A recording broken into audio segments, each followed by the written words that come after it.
The survey we've done in this year's report confirms that 69% of ultra-high net worth individuals are very positive about this year. And I think this is a kind of a rebound, I guess, from a very difficult second half of last year. And also, I think a lot of individuals are thinking there's opportunity out there, particularly around potentially distressed assets. So in the real estate market, there's a lot of interest right now in terms of value play in a lot of the different sectors that we cover. So I think it's that sort of reset and opportunity that people are looking for.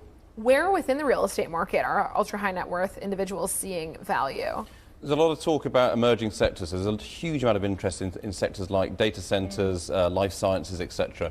In reality, our own modelling suggests that most investment will be going into living sectors, so it's build-to-rent investment, student accommodation, but also the office market. And actually, despite the big shakeout we've had in the office market over the past couple of years, there's still a massive interest in very green, environmentally friendly space. There isn't enough of it, so the kind of retrofit and rebuild opportunity there is a very big play for wealthy individuals.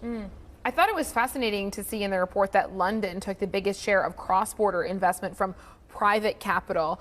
Can you give us any color as to where that private capital is coming from? In terms of the London market, is a very diverse market, but actually the past 12 months it's been a really big European, Middle East and also US story. The US still dominates in terms of cross-border transactions, and London is has been a very attractive market for them. That's really interesting. And one area that's obviously notably absent from the list you just described is Russia. And we know that London had been a really attractive center for Russian investment in the past. Clearly, a lot of that has changed in the last 12 months since Russia's invasion of Ukraine and all the sanctions that have come into effect. How is that changing the property market, the high end of the property market here in the UK?